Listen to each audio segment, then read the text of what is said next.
All right, this is the second part of me lunging Penny in her pasture. And I'm just finishing up where the first video left off, and she was just doing a nice little canter, so I clicked her for doing a nice relaxed few canter strides, and then I'm just going to go in here and desensitize her. Notice how her hip pushed toward me like almost immediately as I went in there to desensitize. So I just kind of bent her nose toward me a little bit, stay a safe distance away, and then just keep desensitized until she relaxes. So that little hip cock toward me, that's the beginning of a kick. That's the beginning of her leaving. So most horses are going to leave with their shoulders, keep their hips behind so they can kick out and then get out of there and run away. Hers is very visible. You can definitely tell when she's doing it because she really pushes that hip out there. Some horses will be much more subtle with it, and you'll really have to pay attention to see it. But she shows us a good example of what that looks like. So I'm just having her walk out again. And there I was kind of tapping her with my driving whip because she wasn't having a really nice bend in her body like I like. And she instead kind of moved forward into a trot, which is fine. I just wanted to kind of get her belly away from me and push her back up into a canter. Good couple of strides, not bad. So the second she stops there is when I'm clicking. So she had about 3 good strides right there. I clicked her then. And so this is just a real beginning of starting to work with her. If your horse is really having issues with the canter, just getting a nice transition from a trot into the canter, click that, and then do 1 stride, 2 stride, 3 stride, have a circle, a whole circle, multiple circles, and just go up from there. And it's going to be the same thing under saddle. So back out on the circle. I just give her enough time just to chew, and then I'll let her go back out. Ask her here again. Good, few strides. Very nice. I click her again. And then I'm also doing a little desensitizing as I go up to her here. So I'm just walking up in an assertive manner and then kind of pulling my lunge line so I have it nice and short so I can control her. But she thought that was a little scary, so she backed up a little bit. I just kept coming toward her. So as you do that, it's kind of do 2 things at once. So she's getting a reward and you're desensitizing her. So, and then if you obviously want her to, she stood still there as I was desensitizing her. So you're also rewarding that desensitizing as well for standing still and the movement that the original click was for. So she's going to go off the other way here. She had a nice trot transition, so I clicked that transition. Because she has a bit of a habit of rushing into the trot after she does a canter, which is very common. So I'd like them to walk for a little bit. Like I have Rhett walk a lot before he trots or canters again. She's a little bit more behind your leg, so I'm fine with her trotting, but she does want to just rush off into this really long extended trot. So I like her having just a nice trot there, and she paused there, which is totally fine. I'd rather her stop and think and check in with me. There she goes into a canter. And again, she's just going into a nice, just 1-2 strides there. I click that, and then again, I go up there and desensitize her. And again, just like in the first video, this is the same day, I made the mistake of using my driving whip with her, which would have been fine with like Rhett, who's more forward and doesn't really need a lot of encouraging, but she needs much more encouraging. So I couldn't quite get to her, so I was putting a little bit more pressure than I needed, just with the moving of the whip, because I couldn't reach her. With the lunging whip, I can. And now I'm going to whip that out, because it was getting kind of annoying. So we just want to have the correct tool for the job. In that circumstance, the driving whip was not the correct tool for the job. I thought she was going to be more forward that day because it was cold and wet and wintry, but I was wrong. So now we got our lunge whip. Work on the same thing. So there's a nice bend. See that inside hind crossing over the outside? Nice bend and much easier canter transition right there with that lunge whip.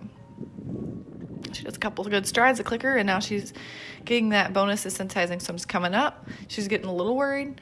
And then I give her her reward. So just by repeating that, she'll just get used to it and not be so reactive to it. But you can see her head kind of tipping away from me there. She's showing me a calming signal. She does that a lot. You guys should pay attention to with your horses. Looking away is not just like, hey, look, there's a bird or another horse. It's it's like, okay, don't hurt me. I was going up to her aggressively. She's like, don't put a lot of pressure on me. That's what she's saying. Some will even use it to just kind of be like, I want to get out of this situation. She's not going anywhere, but there's just decent canter transition. She's thinking about going off the other way. I'm just going to say, no, we're going to go this way. There we go. I believe she stopped on her own there, which is totally fine. And this is what the clicker training does for you. So if you do it in pieces like this, there's just a little fast into that transition. And then she stops. So that's what I'm talking about. So she'll do a couple good strides, and then she wheeled around, right? Like the last couple times. That time I clicked her because she had a nice, more rhythmical canter. But the first couple of times, she would do a couple canter strides and then yield and look at me. I'm like, that's exactly what I want, because I'm building up to the nice relaxed canter. She's coming back down from the canter on her own and checking in with me. I don't care if she's stopping. That's fine. She could do that under saddle in the beginning too, and that's totally fine. I'd much rather have that than her running away and just taking off at a canter and being gone. She's just off the track. That's what happens. So I'd much rather her do this, and this will go away. She's not going to stop like this forever. I just like that she's checking in. And then lots of desensitizing after she canters, bring her back down. So you have to bring your horse up and get them a little excited, bring them back down. That's how they learn to handle new situations and places. If you never stress them a little bit, they're never going to learn how to deal with that stress. Same like with a kid. Like when I was little, I never had daycare. I didn't go out that much. I had like a babysitter occasionally, but I feel like that, so if you want to go the way, that's okay. Just keep asking. But that didn't help me, I think, because then when I went to preschool, it was terrifying because I'd never been anywhere else. So if you go ahead and deal with your horse and put a little pressure on them so they can handle it, it'll help them out. So I'm just going to run through after the lunging session here. I'm just going to desensitize her and kind of see where she's at with that to the whip, because the whip really bothered her for a long time. And I just sped this up because it's nothing new. I just kind of wanted to show you guys her progress, which is much better. But I just like running through that. And then you can see how I just desensitized her on her body. And then I started out far away, worked my way up to her. And then I'm just going to go ahead and desensitize her to the sound over her head. And she kind of moved forward there into my space. So I just backed her out. Not a big deal. She wasn't trying to run me over or anything like that. And you just want to keep desensitizing. She likes to toss her head there. So I just keep going until she shows me a sign of relaxation.